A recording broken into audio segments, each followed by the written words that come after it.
సెప్తియా గేష్మ ఆదివారం మనమందరం కలిసి మత్తయి సువార్త 25వ అధ్యాయం 14 వచనం అందరం కలిసి చదువుకున్నాం. ఒక మాట తెలుసుకున్నాం, ప్రార్థన చేసుకున్నాం. మత్తయి సువార్త 25వ అధ్యాయము 14వ వచనం అందరం కలిసి చదువుకున్నాం. మత్తయి 26 పేజీ. పరలోక రాజ్యము ఒక మనుషుడు ఏకాంతరమునకు ప్రయాణమై దాసులను పిలిచి తన ఆస్తి వారికి అప్పగించినట్లు. ఆమెన్. ప్రార్థన చేసుకుందాం. ప్రేమ కలిగిన దయ కలిగిన తండ్రి, నీ కృపలో నీ సన్నిధానంలో ఈ ఉదయకాలంలో మా తండ్రి 1వ తారీఖున మా దేవ 2వ నెలలో ఈ ప్రభుదినంలో ప్రవేశపెట్టేందుకు వందనాలు స్తోత్రాలు. వచ్చిన మమ్మల్ని అందరినీ జ్ఞాపకం చేసుకోండి. నీ మాటలు నేను మాట్లాడుతుండగా మా దేవ మరి శక్తి కలిగిన మాటలు మా హృదయంలో నింపుకోవడానికి ఖాళీ స్థలాన్ని దయచేయమని, సమస్తము నాయన ప్రభు మర్యాదగా క్రమంగా జరుగులాగున కృప దయచేయమని నజరేయుడైన యేసుక్రీస్తు నామంలో ప్రార్థన చేస్తున్నాము తండ్రి. ఆమేన్. దేవుని ప్రియ సంగమ, ఈరోజు సెప్త్య అనే మాటకు ఏం అర్థం ఏమంటే లాటిన్ భాషలో మనకు ఇంకా ఈ గుడ్ ఫ్రైడేకి 70 రోజులు ఉంది. గుడ్ ఫ్రైడేకి 70 రోజులు, లెంట్ డేస్కు 3 వారాల ముందు ఇది. అంటే శ్రమల దినాలు ఉంటాం కదా అవే. ఈ సెప్తియా గేషం అనేది 70వ రోజు, 70వ అనే దాన్ని సెప్తియా అంటారు. అది సెప్తియా అనేది గేష్మ ఆదివారం అంటే ఇంక మామూలు 70వ దినాలకు ముందునే ఆదివారం అని అర్థం. మనం ఈ 3 లేఖన భాగాలు పాఠాలలో మనం చూస్తే మనం రాసిన ఇర్మియా 1 అధ్యాయం 4-10 నుంచి అలాగే అపోస్తలుల కార్యములు ఇవన్నీ మనకేమంటే ఈ 3 విషయాలన్నింటినీ కలిపితే మన అంశం ఏమంటే మీరు పిలువబడ్డారా, మిమ్మల్ని పిలిచారా. అవును, ఒకదాన్ని కూర్చొని పెట్టింటే బాగుండు, ఎవరు మాట్లాడుకుంటే సపరేట్. మీరు పిలువబడ్డారా అంటే రాకడకై సిద్ధపాటు, రాకడ గురించి ప్రకటన. చాలా పేర్లు ఉన్నాయి దీనికి అంశానికి, ఎందుకంటే ఇది చాలా పేర్లు ఉన్నాయి దీనికి. కానీ మనం ఒకటి పెట్టుకున్నాం, మీరు పిలువబడ్డారా. మనము దేనికి పిలువబడ్డామనే మాట కూడా మనం ఆలోచన చేసుకోవాలి. ఈ యెషయా గ్రంథము 43:1 ఏమున్నదంటే, యెషయా గ్రంథం 43:1 అయితే యాకోబు నిన్ను సృజించిన వాడుగు యెహోవా. మళ్ళీ కింద లైన్లో ఏమున్నదంటే భయపడకుము, పేరు పెట్టి నిన్ను పిలిచి. భయపడొద్దు, పేరు పెట్టి నిన్ను పిలిచి ఉన్నాను అనే మాట ఉన్నారు. దేవుడు నిన్ను పిలిచాడు. ఎందుకు పిలిచాడు అనేది కూడా ఒక వచనం ఉన్నది. ఇక్కడ చూడండి, మరి మొదటి అపోస్తలుడైన పౌలు కొరింథీయులకు రాసిన మొదటి పత్రిక 7వ అధ్యాయము 17వ వచనంలో మనం చూస్తే, అయితే ప్రభువు ప్రతివానికి ఏ స్థితిలో నియమించనో, దేవుడు ప్రతి వాణిని ఆ స్థితి యందు పిలిచునో, ఏ స్థితి యందు పిలిచునో ఆ స్థితిలో మీరు ఏం చేయాలంట, ఆ స్థితి అందే నడుచుకోవాలి. ఏ స్థితిలో నిన్ను పిలిచాడో, ఏ స్థితి యందు నిన్ను పిలిచాడో, దేని కోసం పిలిచాడో, నీవు పరిచారకునిగా నిన్ను పిలిచాడా, సువార్తికునిగా పిలిచాడా, కాపరిగా పిలిచాడా, సంఘములో పనిచేసేదానికి పిలిచాడా, చాపలేసేదానికి పిలిచాడా, లేదంటే నువ్వు అన్నం పెట్టడానికి పిలిచాడు, దేనికి నిన్ను పిలిచాడు. ఒక సంఘంలో ఒక పనికి నిన్ను దేనికి పిలిచాడో ఆ పనిలో నువ్వు నిమగ్నమై ఉండాలా. ఈ సమయాలు మంచి డెకరేషన్ చేస్తాడు, కేకులు చేస్తాడు. మరి ఈసారి సమయాలు బాగలేదు, దానికి డెకరేషన్ అంత బాగా లేదు. నిన్ను ఏ పనికి పిలిచాడో ఆ పని యందు నువ్వు నిలకడగా ఉండు. దేవుడు నిన్ను సువార్తికునిగా పిలిచాడా, ఆ పని చెయ్యి. కాబట్టి ఈ దినాన్ని మనం జ్ఞాపకం చేసుకోవాలా. నువ్వు ఏ పని కోసం నిన్ను దేవుడు ఏర్పాటు చేసుకున్నాడు, ఆ పనిలో నువ్వు నిమగ్నమైండు. నిన్ను వంట మనిషిగా పిలిచాడు, చెయ్యి. దాంట్లో నువ్వు నిమగ్నమైండు, దాంట్లో నువ్వు దేవునికి నమ్మకంగా పని చేయి. నీకు ఏ పనికి నిన్ను ఏర్పాటు చేశాడో ఆ పనిలో నువ్వు నమ్మకంగా ఉండాలనేది దేవుని ఉద్దేశమైనది. రెండోది, ఎందుకు దేవుడు ఈ పిలుపు, అందుకోసమే మీరు మన అంశం ఏమి, మీరు పిలువబడ్డారో లేదో కనుక్కోవాలి. ముందు మీరు నిన్ను దేవుడు పిలిచినాడో లేదో తెలుసుకోవాలా. పిలవని పనికి నువ్వు పని చేయకూడదు. నిన్ను పిలుచుకునే పని చేస్తాడు. ఒకడు సేవకు పిలిచినాడంట, ఎవరిని? సేవకు ఒకరిని పిలిస్తే ఆయన సేవ తెలుస్తుంది. నువ్వు సేవకు పిలిచకపోయినా ఆ పని పిలిచకపోయినా నువ్వు చేస్తే నీకేమో ఉపయోగము ఉండదు. ఒకరోజు మన రాయచోట్లో మెయిన్ బజార్లో అందరూ చెత్త తెస్తా ఉన్నారు. పొద్దున్నే 5 గంటలకు వస్తారు కదా మున్సిపాలిటీ. చెత్త తెస్తా అంటే ఒక ఆయన అడిగిందంటే ఆయన ఇంటి ముందర చెత్త తెసుకుంటా, ఏం మీరు చెత్త తెస్తానంటే మాకు జీతం ఇస్తారు అన్నాడు. అయితే నేను కూడా తోస్తాను. ఆయన కూడా పొద్దున్న లేచి ఊరంతా దోసినట్టు, నెలంతా దోసి మున్సిపాలిటీ ఆఫీస్ కాడిపోయింది. నేను కూడా తోసిన. వాళ్ళు రోడ్డు దోస్తా ఉన్నారు. చూస్తే వాళ్ళు అడిగితే నెలకు 18,000 12,000 ఇస్తామన్నారు. నేను కూడా తోసినట్టు. నిన్ను ఎవడమ్మా పిలిచింది? నిన్నెవరు పిలిచారు? నీ పిలిపేమి? ఆలోచన చేయాలి కదా. ఆయన చెత్త దోసిందని ఇంటి ముందర చెత్త వచ్చి నేను ఇంకా 4 ఈదులు దోచి నాకు కూడా డబ్బు వస్తుందంటే ఎవడిస్తాడు? అపాయింట్మెంట్ ఉండాలా, ఏర్పాటు చేసి ఉండాలా, నిన్ను ఎన్నుకొని ఉండాలా, నిన్ను నియమించి ఉండాలా. అదే మనకు చెప్తున్నాడు. మరి అపోస్తలుడైన పౌలు తిమోతికి రాసిన 2వ పత్రిక 1వ అధ్యాయం 9-10 చూస్తే మనల్ని రక్షించి ఆ చివరి మాట ఉన్నది. అపోస్తలుడైన పౌలు తిమోతికి రాసిన 2వ పత్రిక 1వ అధ్యాయం 9-10 కింద ఉంటారు చూడండి. మన క్రియలను బట్టి కాక తనకు స్వకీయ సంకల్పమును బట్టి అనాది కాలమునని క్రీస్తు యేసునందు మనకు అనుగ్రహింపబడి ఉన్నది. క్రీస్తు యేసును మనం రక్షకుని ప్రత్యక్షత వలన బయలుపరచబడినది అని తన కృపను బట్టి మనలను రక్షించిన పరిశుద్ధమైన పిలుపుతో ఆయన మనలను పిలిచెను. ఎట్ట పిలిచాడంటే ఆయన మనల్ని పరిశుద్ధమైన పిలుపుతో పిలిచాడు. దేవుడు మనల్ని ఊరికే పిలిచలా, పరిశుద్ధత కలిగి పిలిచాడు. నువ్వు పరిశుద్ధంగా ఉండడానికి పిలిచాడు. ఆయన పరిశుద్ధుడు కనుక మీరు పరిశుద్ధుడే ఉండాలని పిలిచాడు ఆయన. ఈరోజు మనల్ని ఎందుకు పిలిచాడో మనల్ని ఒకసారి ఇంటికి విన్నాక ఆలోచన చేయాలి. సంఘంలో నా పని ఏంటి? దేవుడు నాకు ఏం పని అప్పచెప్పినాడు? ఏ పనిలో నన్ను నిమగ్నమై ఉన్నాడు? ఏ పిలుపుతో పిలిచాడు? అందుకోసం కొరింథీయుల మనం ముందు చదివాము 7వ అధ్యాయం 17 ఏ పిలుపుతో పిలిచారో ఆ పిలుపు యందు మీరు ఉండండి. కొంతమందికి మంచి మాటలు చెప్పే పిలుపు ఉండదు. కొంతమందికి దేవుని సేవకులకు పెట్టే పిలుపు ఉండదు. కొంతమంది ప్రజలకు దేవుని గురించి సువార్త ప్రకటించాలి, సంఘాన్ని నడిపించే పిలుపు. చాలా రకాల పిలుపు అంటే ఒకటే పిలుపు కాదు. నీ శక్తి సామర్థ్యాలు కొద్ది నీకుంటుంది, నీ శక్తి సామర్థ్యాలు కొద్ది నీకుంటుంది, నీ శక్తి సామర్థ్యం. మరి మనం నేను సమయాలు డెకరేషన్ చేసి నేను చేయలేను, నా వల్ల కాదు. నేను చేసి చెడిపోతుంది, మొత్తం చెడిపోతుంది. నా పిలుపు వేరే, మీ పిలుపు వేరే. ఆ పిలుపును గుర్తించి ఆ పిలుపులో నువ్వు మెరుగుపరుచుకోవాలా. దేవుడు ఈరోజు పిలుస్తున్నాడు. ఈ మత్తయి సువార్తలో మరి ఆయన పిలిచినాడు. మత్తయి సువార్తలో ఎవరిని ముగ్గురిని పిలిచినాడు ఆయన. ఎవరు? దేశాంతర పరలోక రాజ్యం అనే మాట ఉన్నది, మొదట్లోనే ఉన్నది ఆ మాట, పరలోక రాజ్యం అని. మనుషుడు ప్రయాణమై సిద్ధపడి దేశాంతరమును పోతా ఉన్నాడు. దీనికి ఏమి అర్థం అంటే క్రీస్తు రాకడ కొరకు సిద్ధపడి ఉండాలా, లేదంటే తలాంతుల ఉపమానం అంటాడు, గృహ నిర్వాహకత్వం అంటాడు. అంటే వ్యాపారం చేసి ఆ యజమానిని అభివృద్ధి పరచడం. అంటే యజమాని కింద పనిచేసే వాళ్ళను వాళ్ళకి అమౌంట్ ఇచ్చి మీరు వ్యాపారం చేయండి, మీరు సగం తీసుకొని, లేదంటే నేను మీకు ఇచ్చి నీకు ఎంత ఇవ్వాలని ఇస్తానని గృహ నిర్వాహకత్వం వస్తుంది. 10 తలాంతుల ఉపమానం అంటారు, రాకడకై సిద్ధపాటు అంటారు. ఆ అంశాన్ని ఏది లూకా సువార్త అంశాన్ని ఇక్కడ ఒక్కొక్కరికి ఏమి ఇచ్చినాడు? ఒకరికి ఎన్ని తలాంతులు ఇచ్చినాడు? ఒకరికి 5 తలాంతులు ఇచ్చినాడు. ఒకరికి 5 తలాంతులు, ఒకరికి 2 తలాంతులు, ఇంకొకరికి 1 తలాంతు. 1 తలాంత్ అనేది ఎంత అంటే 3,600 రూపాయలు. 1 తలాంత్ ఎంత? 1 తలాంత్ అంటే 3,600 రూపాయలు. 2 ఇచ్చినానికి 7,200 ఉంటుంది. 5 ఇచ్చినానికి ఇంకా దాని అమౌంట్ ఎంత ఉంటుంది అంటే అంత తలాంతులు డబ్బులు ఇచ్చేసి మీరు వ్యాపారం చేయండి అన్నాడు. 1 తలాంతు దాని అమౌంట్ ఎంత అంటే ఒక్క మనిషి 20 సంవత్సరాలు కూలి చేస్తే వచ్చేంత అమౌంట్ 3,600. ఒక మనిషి, ఒక పనివాడు ప్రతిరోజు పని చేస్తే 20 సంవత్సరాలు పని చేస్తే వస్తే అమౌంట్ ఎంత అంటే 3,600. ఎందుకు నేను ఈ లెక్క చెప్తున్నానంటే మరి 20వ అధ్యాయంలో మత్తయి సువార్త 20వ అధ్యాయంలో 2వ వచనంలో ఒక్క రోజు కూలీకి 1 దినారం ఇస్తానన్నాడు.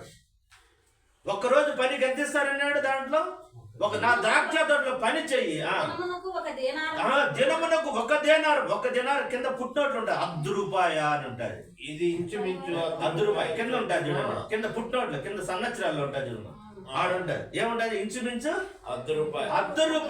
10 రూపాయలు రోజు కూలి అయితే 3,600 అంటే నువ్వు డబ్బులు వేసుకుంటే 7,200 అంటే అప్పుడు 7,200 రోజులు అవుతుంది. అది 20 సంవత్సరాల అమౌంట్. 20 సంవత్సరాల ఒక మనిషి 20 సంవత్సరాలు పని చేస్తే, కష్టపడి పని చేస్తే వచ్చేది అమౌంట్ను ఒక మనిషికి ఇచ్చి వ్యాపారం చేయండి అని పోతే, ఇద్దరు బాగా చేసినారు పని. ఇద్దరు ఏం చేసినారు? బాగా చేసినారు. వాళ్ళు దాంట్లో ఏమంటున్నారంటే, ఇక్కడ 4 టీల గురించి చెప్తాడు. ఏమంటే, దేవుని నీ టాలెంట్ ఉపయోగించాల, దాన్ని దాన్ని దాచిపెట్టకూడదు. నీ నీ నీ టాలెంట్ ఉపయోగించాలా. ఒక 4 టీల గురించి. నీ టాలెంట్, ఒక టీ ఏమిది? టాలెంట్ ఉపయోగించాలి. రెండోది నీ టైం ఉపయోగించాలి. మూడోది నీ ట్రెజర్ అంటే టీ, టాలెంట్, టైం, ట్రెజర్ అంటే నీ ధనము. ఇంకొకటి నీ టీఎస్, నీ కన్నీళ్ళు ఉండాలి, దేవుని సన్నిధిలో కనిపెట్టుకోండాలి. ఇప్పుడు ఇక్కడ వచ్చిన తర్వాత ఇక 4 టీల గురించి చెప్తున్నాడు. దేవుడు అడుగుతాడు, వస్తాడు, నీకు ఈ తలాంతులు ఇచ్చినా అని అడుగుతాడు. దానికి కూడా ఒక 4 టీలు ఉన్నాయి. ఒకటి వచ్చేసి ఏంటంటే, అది మరి ట్రస్ట్ ఉండాలి.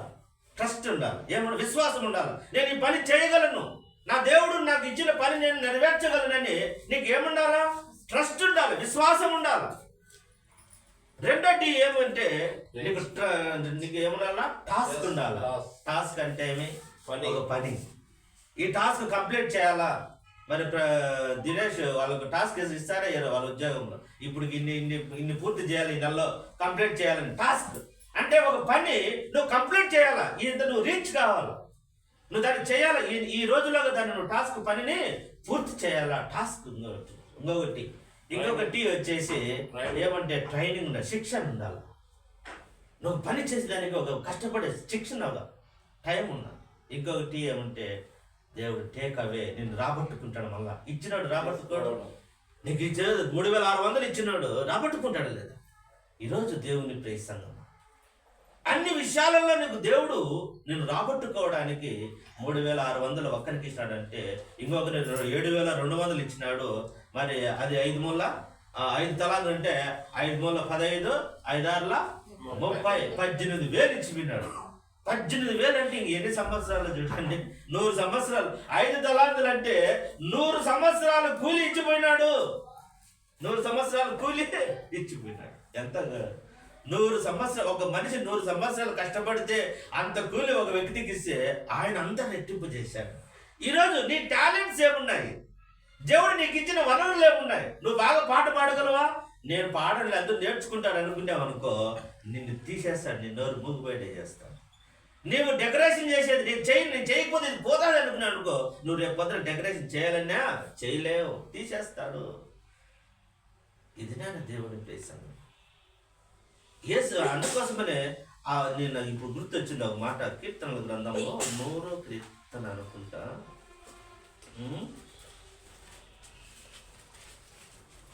యెరూషలేమా, నిన్ను ప్రేమించకపోతే నా కుడి చెయ్యి నేర్పు మర్చిపోతుంది అంటాడు. 112.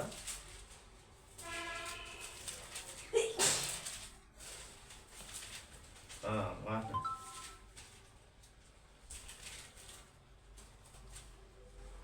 యెరూషలేము నిన్ను ప్రేమించేవారు వర్ధిల్లుదురని ఉన్నది. 122. అది మళ్ళీ సార్ చెప్తా. అది అక్కడ ఏమున్నదంటే ఒక మాట ఉన్నది అక్కడ, యెరూషలేమును ప్రేమించేవారు వర్ధిల్లుదురు, యెరూషలేము నిన్ను ప్రేమించకపోతే నా కుడిచి నేర్పు మర్చిపోతుంది అనే మాట ఉన్నది.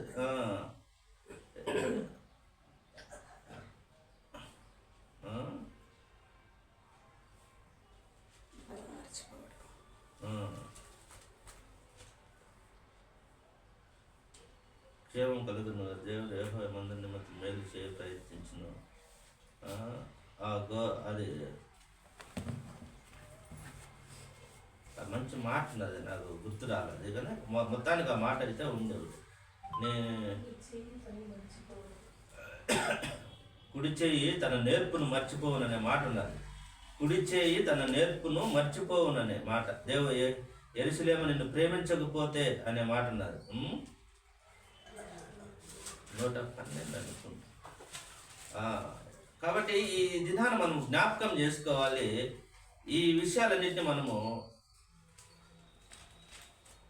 సరేలే ఇంకొకసారి చెప్తాను ఆ విషయము. ఇక్కడ దేవుని విషయాల పట్ల నువ్వు ఆసక్తి కలిగి ఉండకపోతే ఆ మాట కాబట్టి నువ్వు దేవుని నీకు ఇచ్చిన పనిని నువ్వు ఏం చేయాలంటే నువ్వు ఖచ్చితంగా దానిని చేసేవారిగా ఉండాలా, ఖచ్చితంగా చేయాలా, చేసేవారిగా ఉండాలని దేవుని వాక్యము చెప్తా ఉన్నది. అలాగే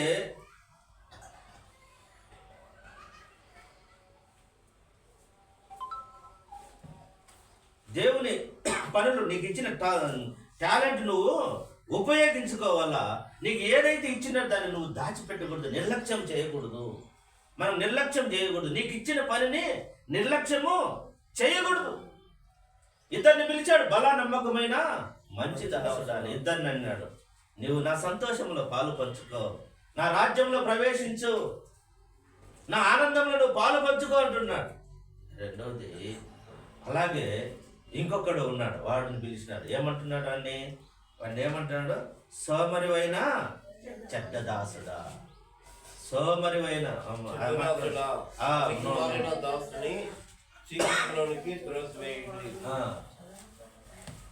సోమరివైన చెడ్డదాసుడా,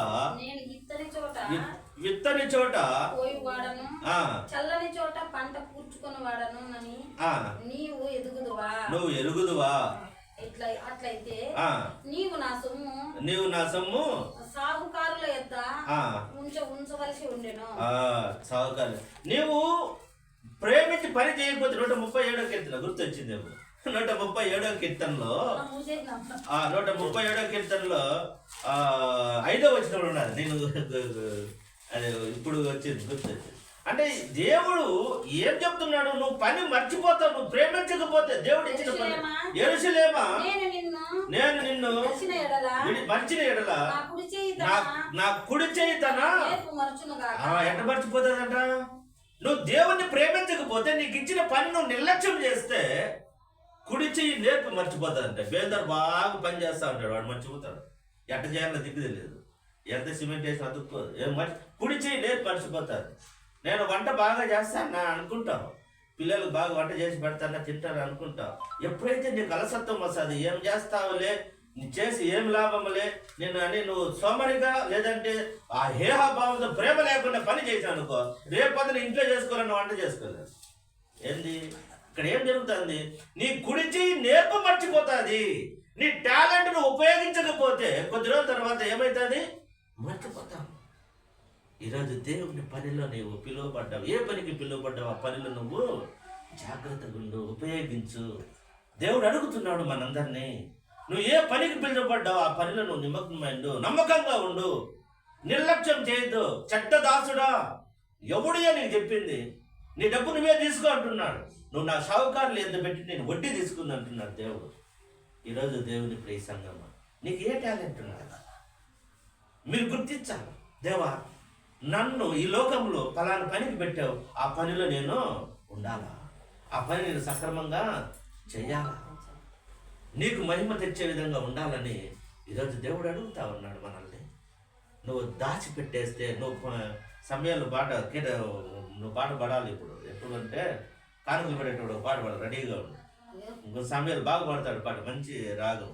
సమయాలు కూడా ప్రాణాపాయ స్థితి లేకపోయి బతికిన ఎంత చెడు ముఖం చెడు, అది అమ్మతం లేదు, ఇంత గడ్డలు చూడడానికి భయంకరంగా ఉంది. ప్రార్థన చేసినాం, నాకు భలే బాధ అయింది. వాళ్ళ భార్య మాకు అక్క కూతురు అవుతారు, మన నాన్నగోడలు అవుతారు. ఆ బాబు ఏడ్చే కొద్ది నాకు బాధ అయిపోయింది, నిద్ర రాలా, బాధ అయిపోయింది. ప్రార్థన చేస్తాను. జ్యోతి మా అక్క కూతురు, రాజక్క కూతురు, చిన్నపాప భర్త ఆయన చాలా బాధ అయింది. దేవుడు ఎంత కాపాడు చూడు, ఎంత బొక్కలు మొన్న అనుకున్నాం కళ్ళల్లో ఏమన్నా వచ్చింటే కళ్ళు వెళ్ళిపో, కళ్ళల్లో వచ్చింది. ఎంత దేవుడు కాపాడినాడు. దేవుడు ఇవన్నీ గొప్ప కార్యాలు, తలాంతు. పాటలు పాడతాడు, డెకరేషన్ చేస్తాడు మంచిగా, పిల్లలు కూడా బాగా పాటలు పాడుతూ ఉంటారు. దేవుని విషయాల పట్ల నువ్వు తలాంతు నీకు ఇచ్చిందే నువ్వు మరుగుపరచొద్దు, దాచిపెట్టద్దు అంటున్నాడు దేవుడు. దాచిపెట్టు. కొంతమంది సిగ్గుపడతారు, ప్రార్థన చేయాలని సిగ్గుపడు, చేయడు. నువ్వు చేస్తా వస్తే దేవుడు ఇస్తాడు. లేదంటే ఒక మాట ఉన్నది ఆడ, ఏం మాట ఉన్నది? కలిగిన వాని ఇద్దరు లేని వాని ఇద్దరు నుండి కనిగిన వానికి ఇచ్చేయండి అంటాడు. వాడిని తీసి వానికి ఇచ్చాడు. నీకు అరాకొర 1, 2 ఉంటే అది కూడా పెరికేసి ఎవరికి ఇమ్మంటున్నాడు? ఆ మాట చదవండి చివరిలో అన్నది 30 మత్తయి సువార్త 25 30 వచ్చినంలో ఉన్నది 30 వచ్చినంలో ఏమన్నా మరియు పనికిమాలిన ఆ దాసుని వెలుపటి చీకటిలోని త్రోసివేయుడి అక్కడ ఏడ్పును దానిపైన వచ్చింది దాని పైన ఆ తలాంతును కలిగిన ప్రతి ఇది కలిగిన ప్రతి వానికి ఇవ్వబడును, అతనికి సమృద్ధి కలుగును. లేని వాని యొద్ద నుండి వానికి కలిగినది తీసివేయబడును. లేనోడు నువ్వు సోమరిగా అట్టే పెట్టుకొని ఉంటే నీ దగ్గర నుంచి తీసేసి ఎవరికి ఇస్తాడు? ఉన్నవాడికి కలిగినానికి ఇచ్చేస్తాడు. మనం అనుకుంటాం ఈ దగ్గర 1 2 ఉంటే అది కూడా పెరిగేసి వాడికే వెళ్ళిపోతాయి అంతే. ఎందుకంటే నువ్వు వాడలేదు కదా, నువ్వు నీకు ఇచ్చిన ప్రార్థన వల్ల, నీకు వచ్చిన స్వరం వల్ల, అందుకోసం ఒక పాట పడుతుంది. కన్నులు ఉన్నప్పుడు నీ వాక్యం చదవకపోతే ఇప్పుడు కన్నులు పోయినా చదవాలనిపిస్తాను. స్వరం ఉన్నప్పుడు నీ పాట పాడాలనుకుంటే ఇప్పుడు పాడలే, ఇప్పుడు పాడాలనుకుంటే స్వరము లేదు. నీ సేవ చేయాలా, తిరిగి సువార్త చెప్పాలనుకున్నాను, ఇప్పుడు నడచలేకపోతున్నా, మోకాళ్ళ నొప్పులు వచ్చినాయి, యాడి బయటికి పోలేకుండా. అంటే ఏంది? తీసేసినాడు ఆరోగ్యం. నువ్వు ఉన్నప్పుడు వాడుకోవాలా, తీసేసినాడు. ఒక వ్యక్తి ఏమంటాడంటే, ఇనప వస్తువు ఒక కత్తి ఉన్నదనుకో, వాడకపోతే దానికి బట్టి తుప్పే దాన్ని తినేస్తాడంట. శిలుం బట్టి దాన్ని ఏం చేస్తుంది? తినేస్తాడు. వాడకపోతే దానికి పట్టిన తుప్పే దాన్ని ఎవరు నాశనం చేయాల్సిన పనిలే, అదే నాశనం అవుతుంది. దానికి బట్టి తుప్పే నాశనం చేస్తాడు.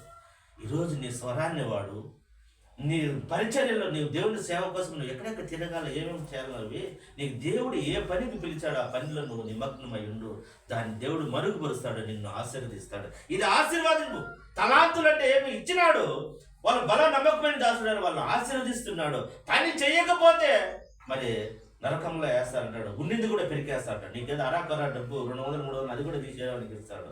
దేవుని కోసం నువ్వు ఉపయోగించకపోతే అంటే నీ శక్తి కానీ సామర్థ్యం కానీ ఏదైతే నీకు ఇచ్చాడో దాన్ని దేవుని కోసం ఉపయోగించకుండా అలాగే పెడితే దాన్ని తీసి ఏడవని ఉన్నోనికి ఇచ్చేస్తాడు, ఖాళీ అయిపోతాం. ఈ దినాన్ని చెప్తాను. అందుకే నమ్మకంగా పనిచేయడానికి ఆశీర్వాదాలు ఉన్నాయి. నమ్మకంగా సోమరిగా ఉన్నోనికి వాడిని నరకంలో వేయనట్టుంటారు, చీకట్లో బంధించండి అంటున్నాడు దేవుడు. ఇది నా దేవుడు సంగమ జ్ఞాపకం చేసుకున్నాం. వాడు ఏమేమి నిర్లక్ష్యం చేస్తాం, ఈరోజు మనం కూడా నిర్లక్ష్యం చేస్తూ ఉంటాము. అది హెబ్రీయుల రాసిన పత్రిక 2వ అధ్యాయం 3వ వచనంలో ఏముందంటే, ఇంత గొప్ప రక్షణ నేను నిర్లక్ష్యం చేసి ఎట్లా తప్పించుకుంటాను అనే మాట ఉన్నది. మన ఇంటికి మీరు నాకు చదువుకుంటా ఆ వాక్యాలన్నీ ఉండే, మీకు బుక్లో పెట్టాం వాట్సాప్లో. ఇంకొక మాట ఉన్నది, సంఖ్యాకాండము 11:20 ఏమున్నదంటే, ఆయన సన్నిధిని నిర్లక్ష్యం చేస్తున్నాం. ఆయన సన్నిధిలో అనుభవించాల్సిన సమయాన్ని నిర్లక్ష్యం చేస్తున్నాం. ఒక ఆదివారం పోతే మరి ఎంత పోగొట్టుకుంటామో అది నిర్లక్ష్యంగా ఉన్నాం. ఏమి ఆదివారం పోతే ఇంకొక ఆదివారం వస్తుందని ఆయన సన్నిధిలో అనుభవించవలసిన ఆ సమయాన్ని ఏం చేస్తున్నామో నిర్లక్ష్యం చేస్తున్నాం. మూడోది మలాకి గ్రంథం 1:6 ఆయన నామాన్ని నిర్లక్ష్యం చేస్తున్నాం. యేసుక్రీస్తు నామాన్ని నిర్లక్ష్యంగా, ఆయన నామాన్ని వ్యర్థంగా పలుకుతున్నాం, నిర్లక్ష్యం చేస్తున్నామని మలాకి గ్రంథం 1:6 ఆ మాట ఉన్నది. యెషయా గ్రంథం 54:5-24 ఏమున్నదంటే, ఆయన ధర్మశాస్త్రాన్ని నిర్లక్ష్యం చేస్తున్నాం. వాక్యం ఉండే చదవలేకపోతున్నాం, బైబిల్ ఇంట్లో ఉన్న చదవలేకపోతున్నాం, ప్రతిరోజు చదవలేకపోతున్నాం. దేవుని ప్రియ సంఘం జ్ఞాపకం చేసుకున్నాం. ఈరోజు ఇంత గొప్ప బైబిల్ మన చేతిలో ఉండి కూడా దాన్ని చదవలేకపోతే నిర్లక్ష్యము చేసినట్లే.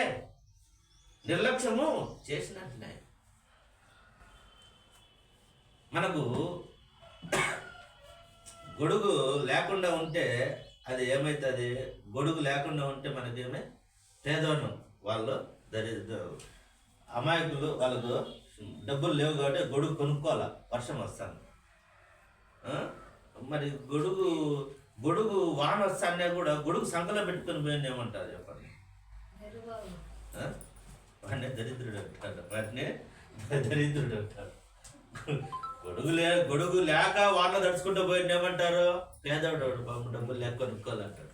గొడుగు సంకలో పెట్టుకొని పోయింది తడుస్తా పోయాన్ని ఏమంటాడు? వాడు దరిద్రుడు అంటాడు. అవునా కదా? బైబుల్ లేక చదివాడు వేరే, చదువు రాక చదవనాడు వేరే, వాడికి అంతా వేరే, వాళ్ళని ఏమని అడగడు. చదువు వచ్చి బైబుల్ ఉండి చదవనాడు ఏమంటారు? చెప్పాలా ఏమంటారు? దరిద్రుడు అంటారు. అవునా కదా? బైబుల్ ఉండి చదువు వచ్చి సమయం ఉండి చదవనాడు ఏమంటారు? వాడికి చదువు రాక బైబుల్ లేకపోయింది, చదువు లేకపోతే వాడిని ఏమంటాడు, పేదవాడు వాడికి చదువు రాదు పాపం అంటారు. అన్నీ ఉండి చదవకపోతే వాడిని దరిద్రుడు అంటారు. అదే కదా అంతే. కాబట్టి ఇవన్నీ మనం జ్ఞాపకం చేసుకోవాలి. కాబట్టి మనం ఉపయోగించాలా, నిర్లక్ష్యం చేయొద్దని మత్తయి వార్తలో చెప్తున్నాడు.